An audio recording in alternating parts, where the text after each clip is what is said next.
You're listening to the Future Tech Podcast with Richard Jacobs. Future technologies such as artificial intelligence, stem cells, 3D printing, gene editing, Bitcoin, blockchain, the microbiome, quantum computing, virtual reality, and exploring space are much closer than you might think. In fact, many early versions of these technologies are in play right now, and the companies that are using these technologies are the focus of this podcast. My goal for you, the listener, is to learn from these podcasts. You may very well learn something that may change the course of your life for the better, steer you towards a new career, or give you insight into addressing a thorny medical problem. Remember, this podcast and its content is informational in nature only. No medical, tax, legal, financial, or psychological advice is being given. If you enjoyed the podcast, please listen, subscribe, like, and tell your friends about it. Thank you.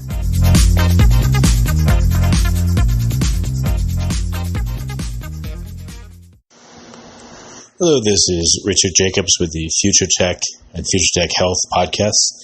My guest today, I've had on several times. His name is Perry Marshall. He's a longtime internet marketing entrepreneur turned scientist and evolutionaryist, I guess if you can use that as a word. I've interviewed Perry twice, not on his marketing, but on his new book, Evolution 2.0, Breaking the Deadlock Between Darwin and Design. And what Perry has done is he's taken the tenets of neo-Darwinism, of the current theory of evolution that's most widely held, in that random mutations and natural selections are the drivers of evolution, and that life is purposeless and it evolved from a happy chemical accident. So Perry and I discuss various issues surrounding that, and why both him and I and a large growing body of scientists backed by evidence do not believe such a thing. So I think you'll really enjoy this interview. It asks deep questions, and we really have a good time. And I've had Perry, like I said, 2 other times. You can look up those interviews, and I plan to have him again because he's got quite a bit to say. So here's what I just noticed on my own I want to ask you about. So the closest thing I found that seems to be maybe a clue to evolution is like man's breeding of dogs. So man has been able to make, large and small dogs and nice-tempered ones and mean ones, and, they look really different. They're super different, like a wiener dog versus a big husky, but they're all the same species. So epigenetically, these things are different, but we haven't created a new species, and to my knowledge, we've never seen a new species come. So it made me think about, how did life, first of all, begin, and then how did it evolve? How did new species come? And did life happen just once or multiple times? So that's what I wanted to ask you. Well, yeah, whenever you're ready to get started, we'll just roll right into it. So, yeah, go for it. Yeah, well, that's my question. Yeah, let me know, what are your thoughts on that? Okay. Well, let's start with the species things because that's actually pretty easy. Okay. Okay, so strictly speaking, you're right. Like if we're just talking about dogs will always just be dogs genetically, unless something interesting happens, okay? And the interesting thing that has to happen is you have to get a hybridization from another species that has the same number of chromosomes that actually works. And then you do get a new species. It's literal new species.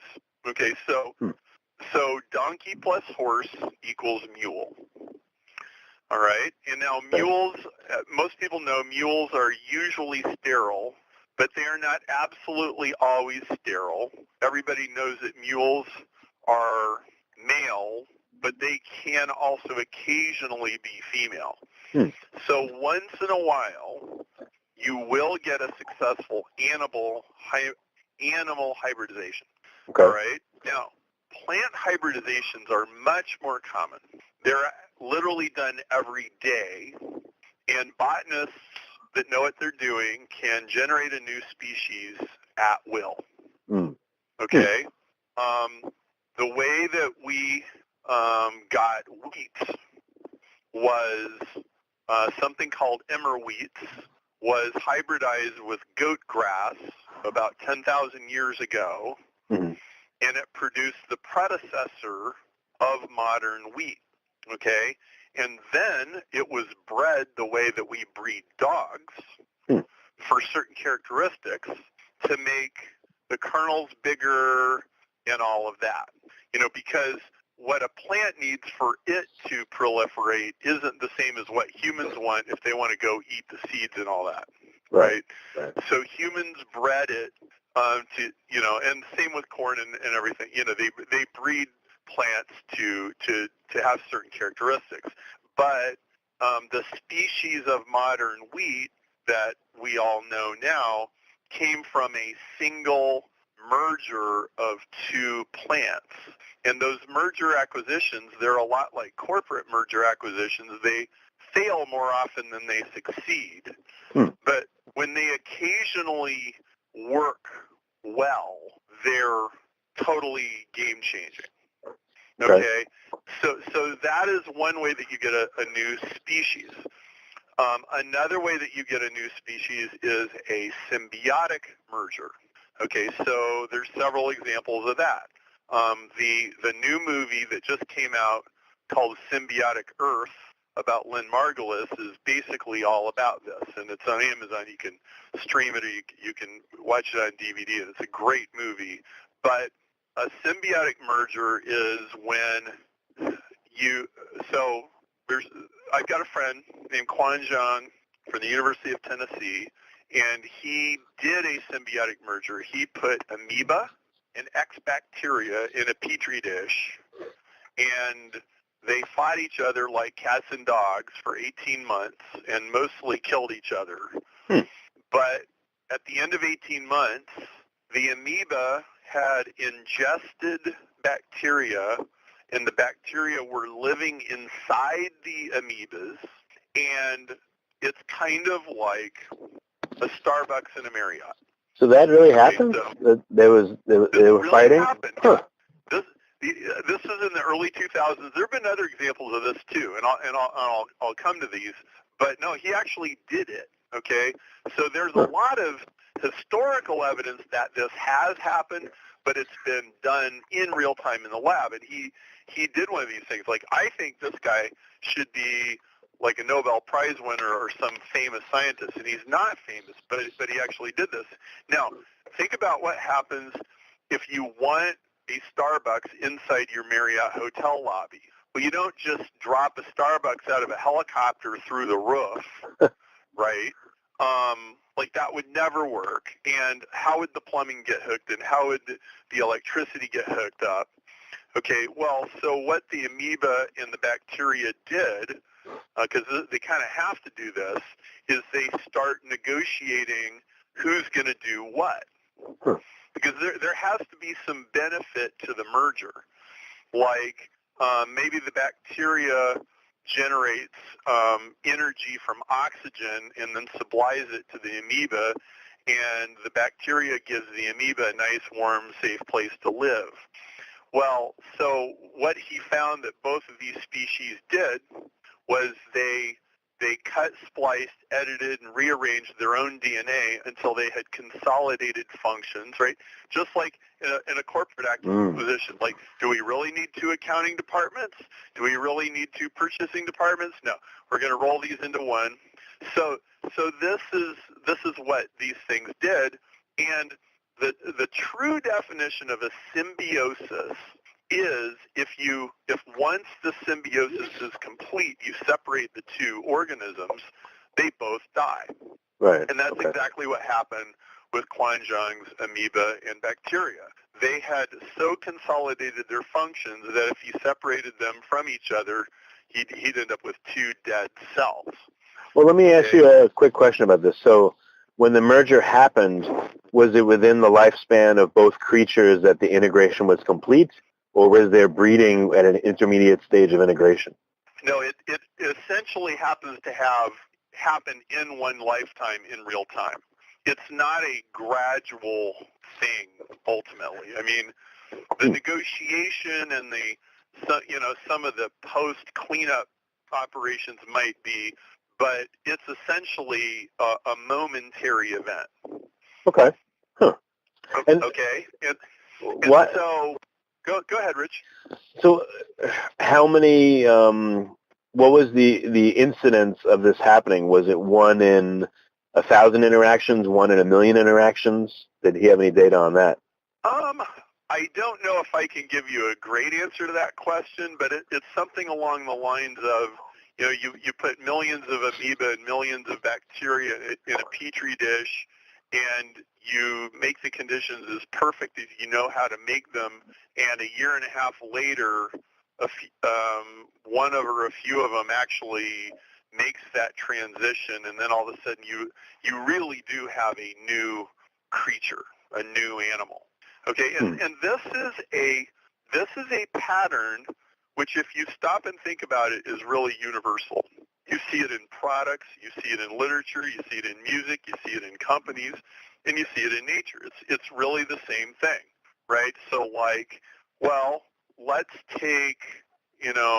let's take American gospel and Irish folk music, and we mix them together, and we get country music, right? Okay. Right. Or, we take Cuban and this other music, and we end up with, reggae or something, right? So all these things, these are hybrids or symbiotic mergers of styles. You see this in technology, what happens if we merge iPhone with GPS with taxi? We get Uber.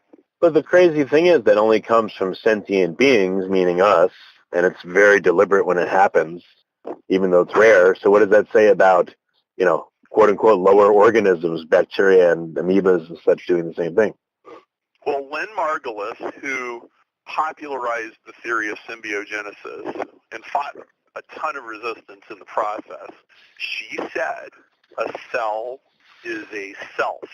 And the question of being goes down to the cellular level. So anybody who owns pets knows. So, I came downstairs the other day, and I see the dog, and the dog immediately goes and runs behind the couch and looks ashamed. I'm like, what did you do, Hazel? Right. She did something, right? Did she pee on the floor? Did she pull the garbage out of the kitchen cabinet? What did she do? She did something, and she knows it, right? So we all know that our cat or our dog is having, behind their eyes and their paws and everything, they are having an experience sort of like I am. I just think it's less self-aware and less reflective than me, but it's still an experience. Well, this might seem controversial, but let's stop and think about it. If you go to a YouTube video and you type in white blood cells chasing bacteria, you'll get a whole bunch of, and you can watch it, right? You can watch the white blood cells go chasing the bacteria around and go chomp on them. And in my opinion, it's no different than watching a dog chase a rabbit in your backyard. It's like the same thing. Okay?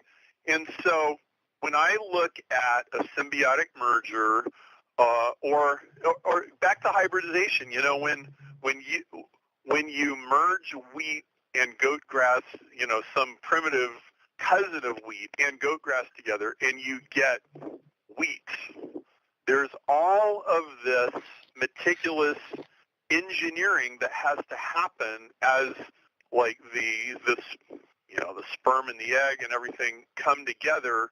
And it's like, well, this doesn't actually match. How do we make it match? And that is what is happening. And for literally 100+ years, biologists have just said, well, that's random. Well, as an electrical engineer, I have a very acute awareness of randomness and what it is and what it isn't and what it does and what it doesn't do. Right. That is not random. It is highly choreographed. It's highly orchestrated. And I don't know any other way to say it other than it's the cognition and intelligence of cells that does this. Again, go watch your YouTube video where the white blood cells are chasing the germs around and ask yourself, how do they know what to do? Well, here's you really think that this is just chemicals? Come on. That's my question, is why after 18 months did it suddenly happen? I guess there's two ways that people would say, oh, well, randomly, eventually it just happened. But I don't ascribe to that belief. So, but why else would it have happened after 18? Why didn't it happen right away? Why after that long? Did the amoeba and the bacteria get sick of each other and they said, all right, there's got to be a better way? Like, why then? Well, I would just go right to my personal experience, right? Like, well, if I drop a Starbucks into a Marriott enough times, and if it crashes through the roof and lands in the lobby, if I do that enough times, will the pipes accidentally get hooked up? Will the electricity accidentally get hooked up? The answer is no, it won't. This never happens by accident.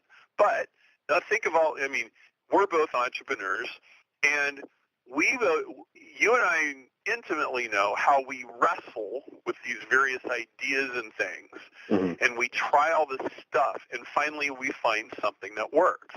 It's like, the 10 other times I was trying to do this, I was well-intentioned, and I might have had the right idea, but this part was wrong, but that part was wrong, this partner was wrong, that vendor was wrong. And then all of a sudden you get the right thing and it fits, right? And look, I think if you look at all of nature, you have competition and you have cooperation. It's going on, both of those things are going on all the time.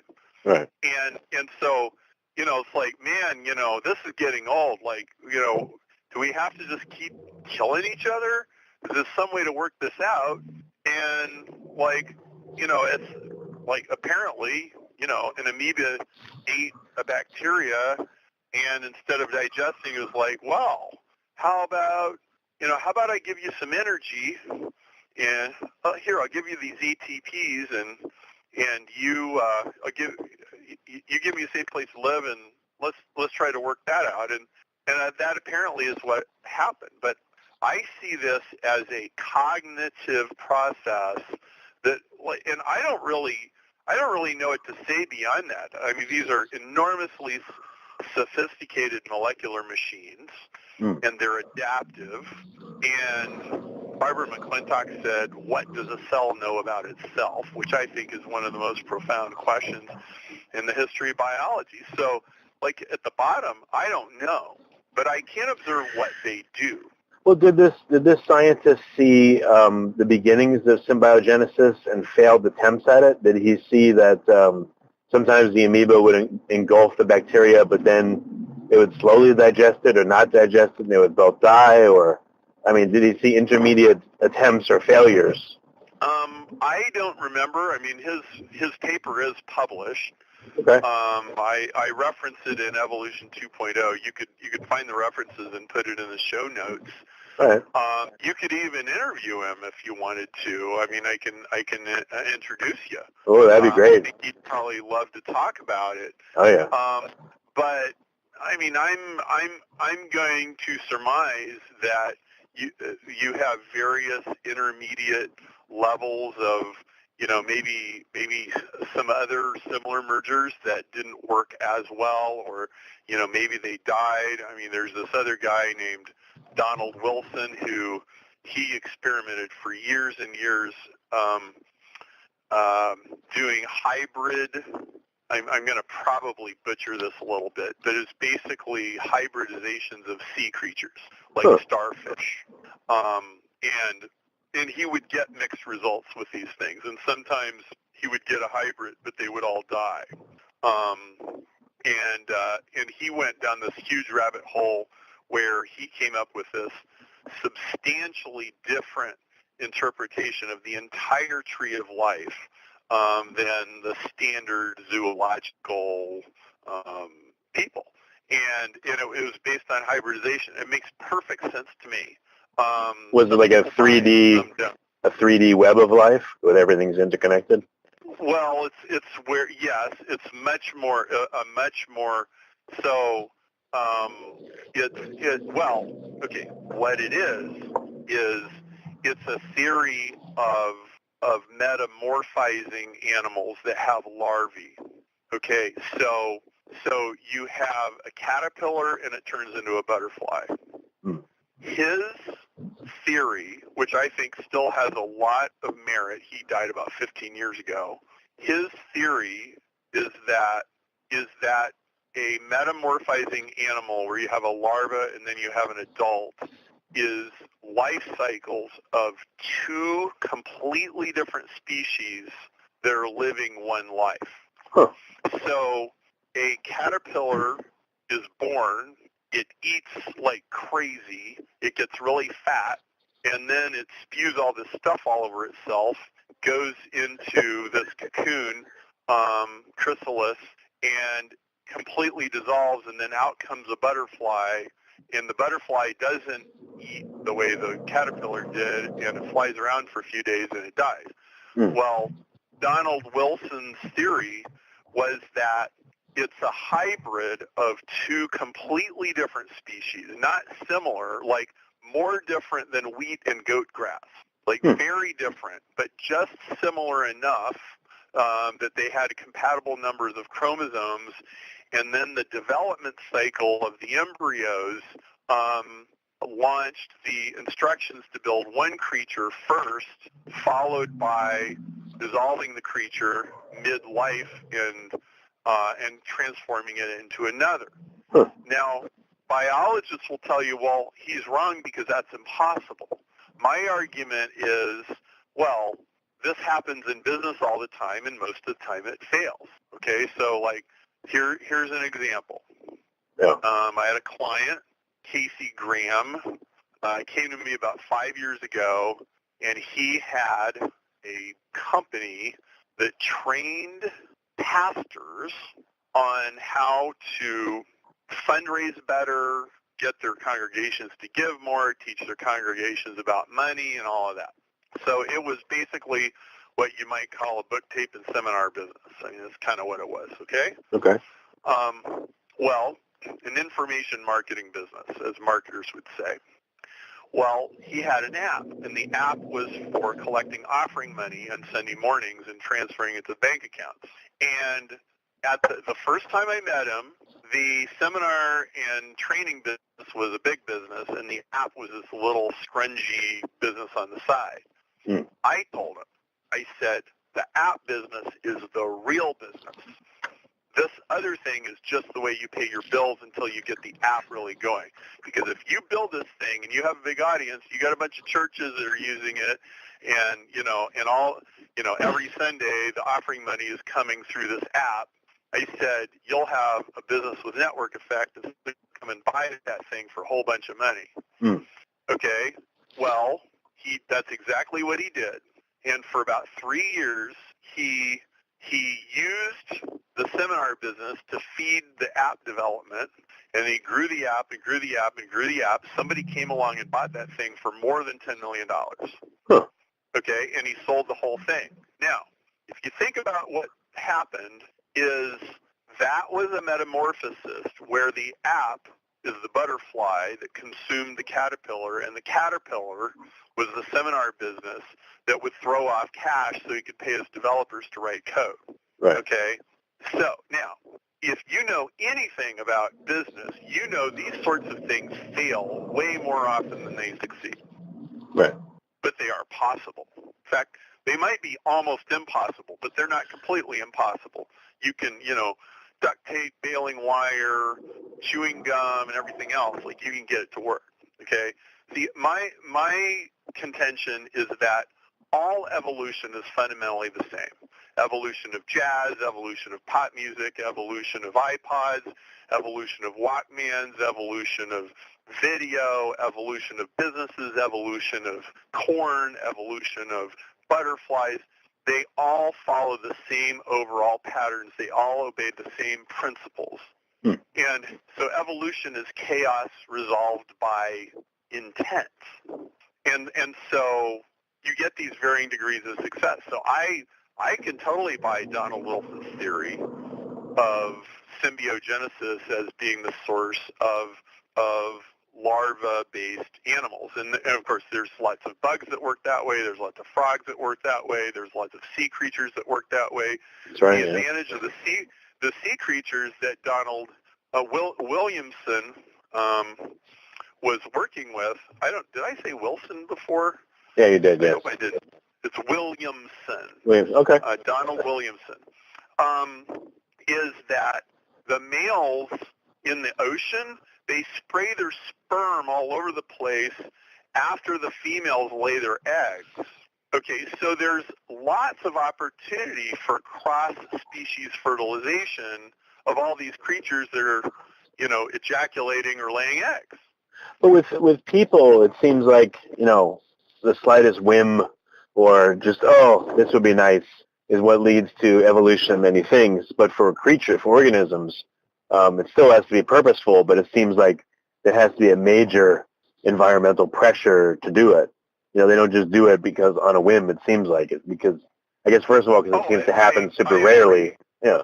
And you're guaranteed to get a major environmental pressure, whether it's a famine or an earthquake or a drought or a flood or a tsunami or an ice storm or some extinction that caused by something or some food supply that gets interrupted. I mean, there's always an opportunity for a crisis. There's always a crisis somewhere.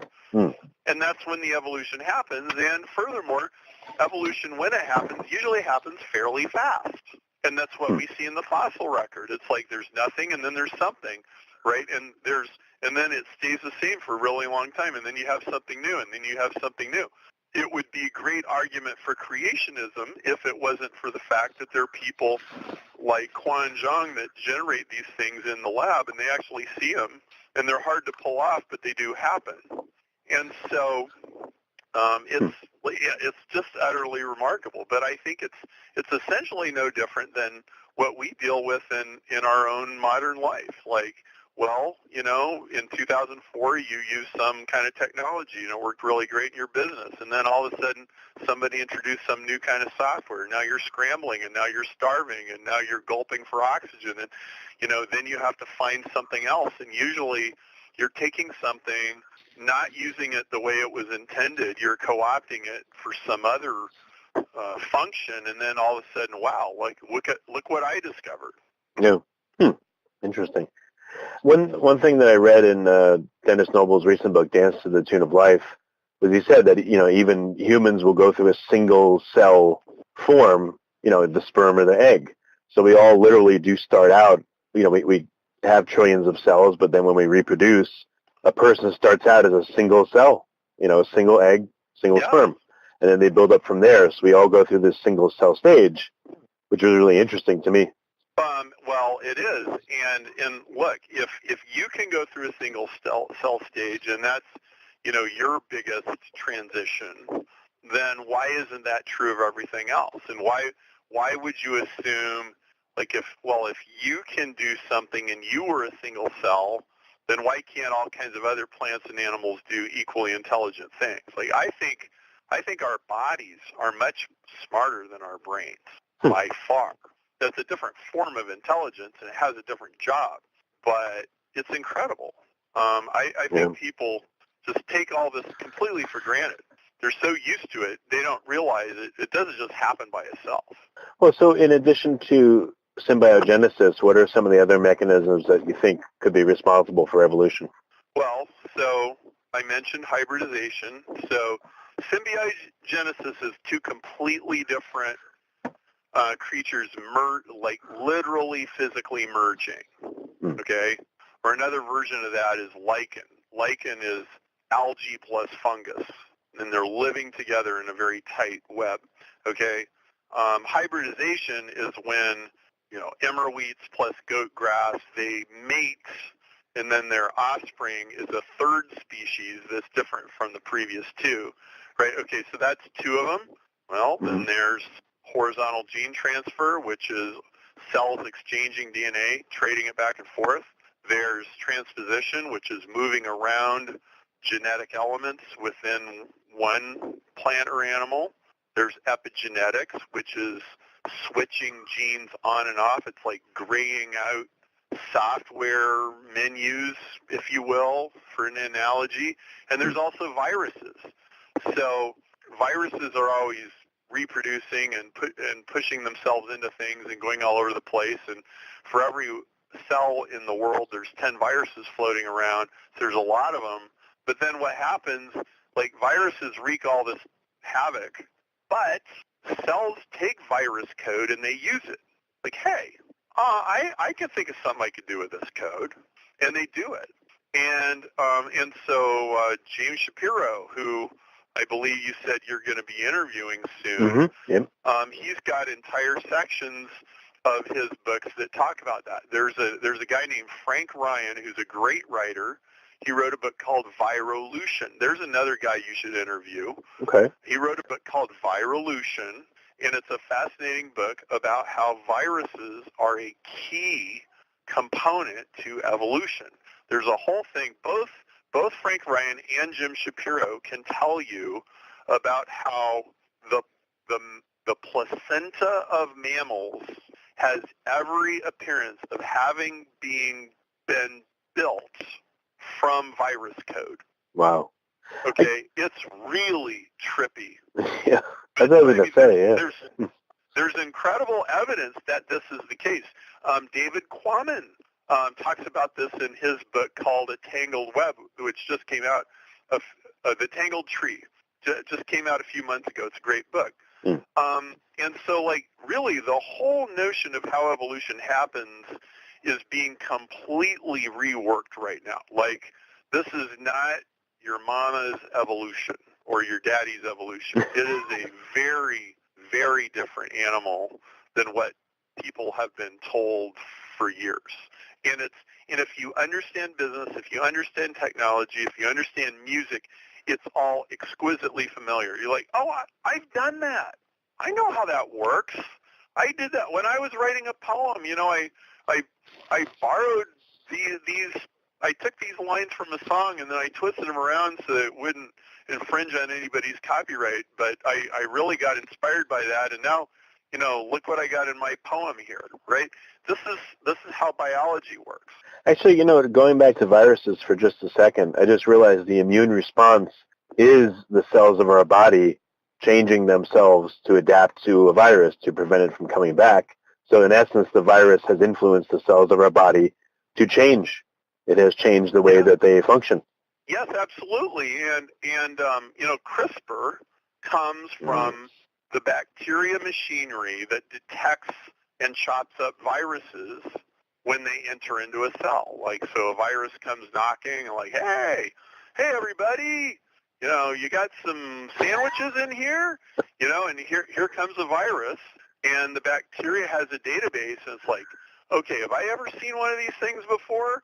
And if it matches up to the database, it's like, oh, well, we're chopping this thing into a million pieces. That guy ain't going to eat sandwiches with us. He's going to eat us, right? And so bacteria have this database, and what CRISPR gene editing is they took that mechanism and they modified it to basically turn it into a find and replace function, kind of like in Microsoft Word, so that we could just edit genomes at will. Now, I think the funniest punchline in this whole thing is that for decades, the part of the bacterial genome that coded for all of this was thought to be junk DNA. Because it had all these, quote, repetitive sequences and all this, quote, garbage that nobody knew what to do with. And so, oh, those are just leftovers from millions of years of evolutionary history, and we've got all this DNA that's junk. No. You know, we're now doing gene editing because we figured out what this thing does, right? And so the people that said it was junk, they were not doing their jobs. Like, it's never your job as a scientist to proclaim that, you know, an entire major part of an organism is just junk, just because you don't understand what it does.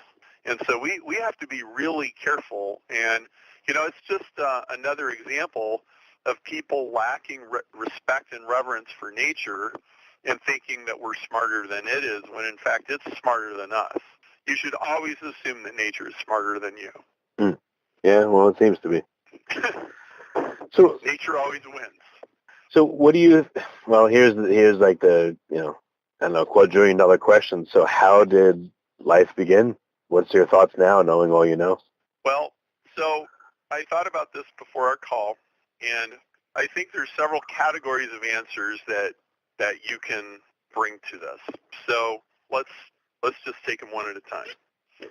So I was at Trinity College Dublin in September for the What is Life conference a few months ago, and I met James Watson, one of the guys that discovered DNA. I got a picture with him. And I told him about my Evolution 2.0 prize, and he says, and by the way, this guy's like 91 years old or something. He's really old. He goes, well, I think it's a frozen accident. I think life was a frozen accident. Now, I didn't want to sit there and argue with him, but I don't think that's a scientific answer. I don't think that gets you anywhere. It's a nice story to tell. Yeah. But I don't buy that. So I think you have two categories of answer. You have intelligent causation or unintelligent causation. Okay? So let's start with unintelligent. So one branch of the unintelligent causation is, let's just call it chemistry and molecular biology. And so there's all kinds of people that they're generating synthetic RNAs and things like that, and seeing all the things you can do with them, and they're thinking that, well, maybe we could turn this into a cell. There's one origin of life researcher who I greatly respect. I told him, I said, you're never going to solve the genetic code problem with this approach because the code is fundamentally different than the chemicals that it's made from. But anyway, so there's the chemical approach, okay? Then another thing that I'll just call fractals and chaos, okay? I see tons of fractal patterns in life, and maybe there is a fractal, call it an algorithm or a pattern in nature that actually generates life. Now, if there is, we don't know what it is. But, I mean, that would be a category of ways that you might look at this. Now, another one is called emergent properties. Now, emergent could be confused with fractal, but it's really different. So fractal is pattern inside a pattern inside a pattern inside a pattern, okay? Mm-hmm. It's just repeating over and over again, and they're all over the place. An emergent property is when you get to the next level of fractal pattern, and then at that level you get something entirely different that you could have never predicted before. So let me give you an example of an emergent property in nature, snowflakes.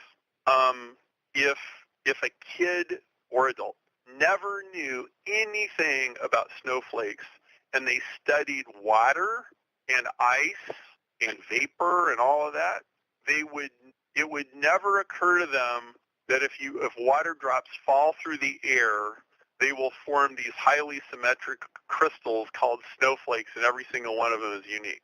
I gotcha, right. Okay? That is an emergent property. It's when you get something at a level that didn't exist at the other previous levels. Okay, so people say life is an emergent property. Well, that could be true, but nobody knows that that's true. But let's put it on the table because it's out there, okay? All right, here's another unintelligent cause, unknown law of physics. What might it be? I don't know. But if it's out there, the Evolution Prize wants to give $5 million to a person who can figure it out. Okay. And we want to buy the patent for it, okay? Now, here's another one, water. Now, there's a very, very interesting branch of research about water. You will find that there's a lot of controversy, there's a lot of shaming, and there's a lot of bickering over the as-of-yet mysterious properties of water, okay? I have a book here called The Fourth Phase of Life by a guy named Pollack. He's got another book called Cells, Gels, and the Engines of Life. And if you Google and you look at references, Google Scholar and stuff, you'll find there's a whole body of literature about this. Luc Montagnier, who discovered the HIV virus years and years ago, has done experiments that indicate that water has memory. Water has a bunch of water has a bunch of characteristics that nobody clearly understands. For example, if you take 2 beakers of water and you fill them to the brim so that the water touches at the edge where they meet, if you put 10,000 volts on one of those beakers and you move them apart, the water will stretch between them like a bridge for about 6 inches or a foot before it breaks. Nobody knows why. Huh. Water has a bunch of properties that are fraught with controversy. Scientists are usually taking a risk if they decide to research this because there's some stigma around this. But I think there's something here. I don't want to say any more than I actually know. I mean, I'm just giving you a little tidbits. But I think one of the keys to understanding origin of life will be a full, comprehensive understanding of properties of water that currently make most people uncomfortable and they just don't admit exist at all. Okay? Huh. So that's my list of unintelligent causes. Then there's intelligent causes. Okay, so let's go through that list. God, aliens, and the way I wrote it down on my piece of paper is seed of consciousness. So let's go through these. I think the God-made life argument, that's pretty well known, and I think it's very plausible. Only the longer I study science, the more convinced I am that that's only a partial answer, and you should never really be content with that as an immediate answer. Like I think there are, if anybody knows me, I totally believe in God. I'm a very spiritual person, but I think you damage science when you say, well, God did it. That's all. Like, why don't you guys just shut up and go home? I think that's a very disingenuous thing to say to a scientist. The scientist needs to understand. You could always say God set the top spinning and gave it all its rules and properties, and then it's, from there everything unfolded, and that's still, the beginning was him, but the rest is figuring out what's been wrought, Yeah, and my view of it does have some resemblance to that, okay? At least some. But anyway, I don't want to dwell on that too long. Okay, so then there's panspermia. Panspermia says life was sent here from somewhere else, or it arrived on a meteor. Well, that's entirely plausible, but it doesn't really explain where that life came from. It just kicks the can down the road. Okay, right. So in that sense, okay, maybe it's true, and maybe we could eventually come to the conclusion that by any number of means that's actually the most plausible explanation. But it doesn't get to the bottom of the question. You still have the question, well, where did life come from in the first place? Right. Yeah. So where I want to land on this discussion is to just observe this. I exchanged emails with Paul Davies about a year and a half ago.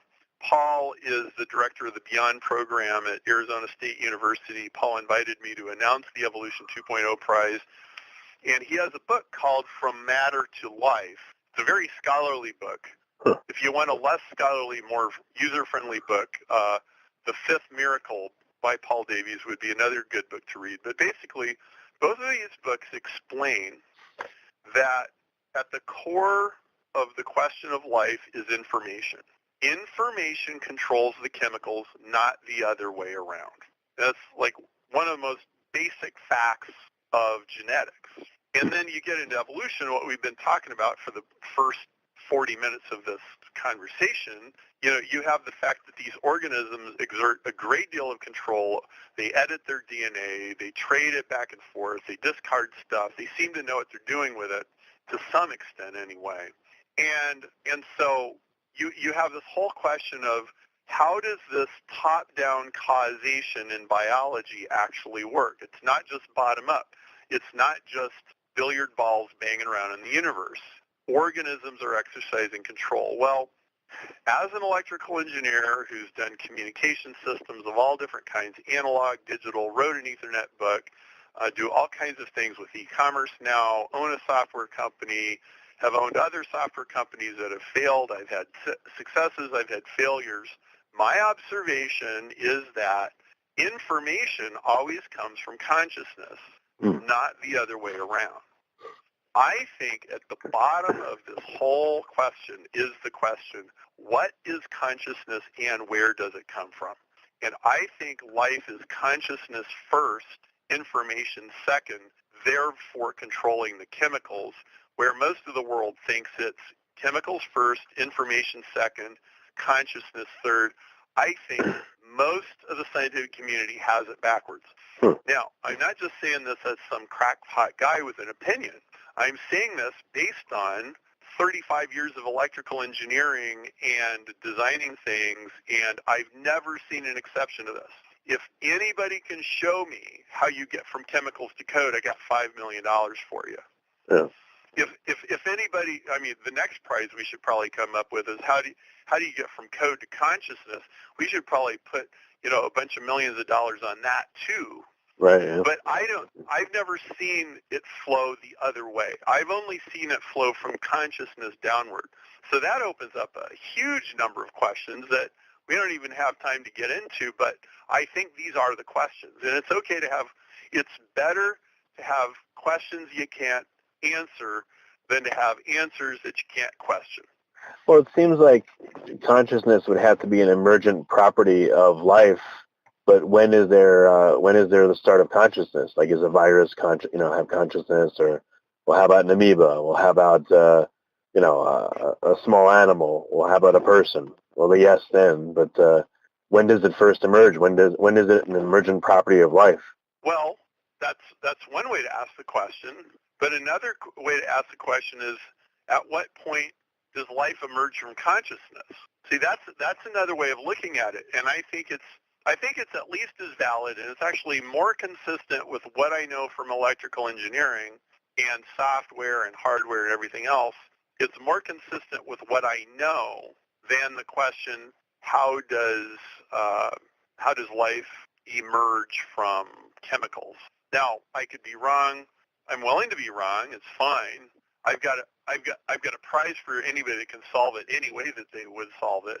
In some sense, I'm kind of agnostic about how they solve it. But I do have my estimates about how it will be solved. And I think the way it will be solved is somebody will manage to wrap their fingers around what is consciousness, and they'll start working from there. And then, I think that'll be really interesting. It'll probably propel us into a whole new age.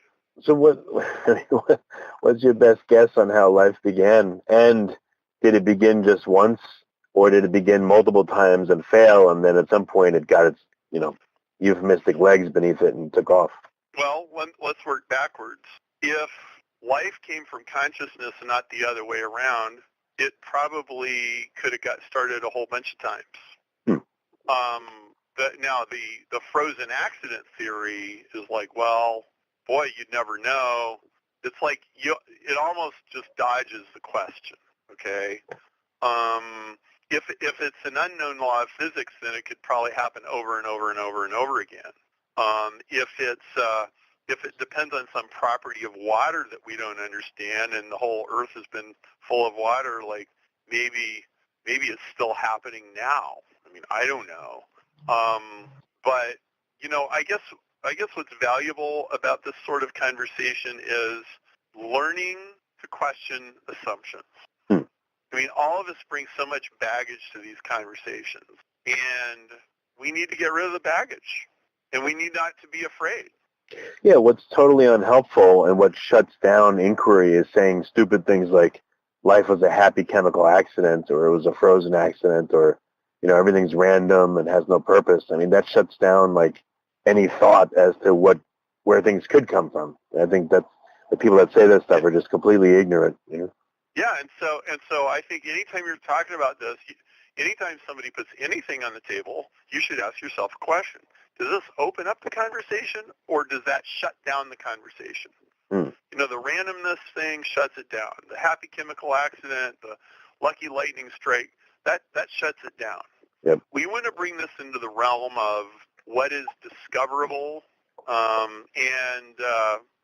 science fortunately has a wonderful self-correcting property. Maybe a good place to end would be to talk about Jean-Baptiste Lamarck. Okay. Lamarck was from the early 1800s, about 200 years ago. He's a French scientist. a lot of Darwin's theories about evolution were inspired by him. Lamarck believed that learned characteristics were inherited by offspring. Okay, Lamarck believed that, if Rich Jacobs eats better, exercises better, does better things, that some degree of that conditioning would be passed on to Rich's children. Right. Okay? Well, some guys in the late 1800s hated that idea. They did some not very well-conducted experiments. Like they would cut off mice's tails and see if their offspring had shorter tails. Okay? Yep. As though, well, that's not a learned characteristic, okay? And so Lamarck's idea got ridiculed and jeered, and basically the guy was turned into a laughingstock and was a laughingstock literally for 150 years. Well, in the last 10 years or so, Lamarck has had a vicious comeback because of epigenetics. And we now know from epigenetics that if Rich goes to the gym, if Rich works on his attitude, if Rich doesn't drink too much, if Rich eats right, that a whole bunch of things do get passed on to your kids based on that. We also know that things like smoking and drinking and chronic family problems also have epigenetic markers and affect your children in negative ways. We know this. Lamarck was right, okay? Well, whenever there's a group of people that is teaching you to scoff at an idea, there's probably something they don't want you to notice. And so, it's really unfortunate that it took 150 years for Lamarck's ideas to be accepted, because we could have just accepted them back the way Darwin did. Like Charles Darwin accepted those ideas, and then basically Darwin's evangelists who came after him just cut that out of the theory because it wasn't helping them turn it into a pop religion the way they wanted to. So that's right, yeah. You just got to be really careful about these things. And like I said, respect nature because it's smarter than we are. Yeah. Well, very good, Perry. It's been a great conversation, and always a lot more to learn from speaking to you. So I encourage listeners to check out Evolution 2.0, your book, and then your podcast. Yes. And then I have a podcast called Evolution 2.0, and it's up and running. And part of that's thanks to you. You were instrumental in making that happen. So, yeah, go subscribe to Evolution 2.0. And yes, thank you very much, Richard. Yeah, no problem. All right, Perry. Cool. Well, yeah, I'll say that. Thanks for doing this. I really appreciate it. And the more I study this stuff, the more questions I have. It's craziness. They never stop, man. They never stop. So, okay. All right. Well, I'll get this posted soon. Take care. All right. Okay. Bye. Bye.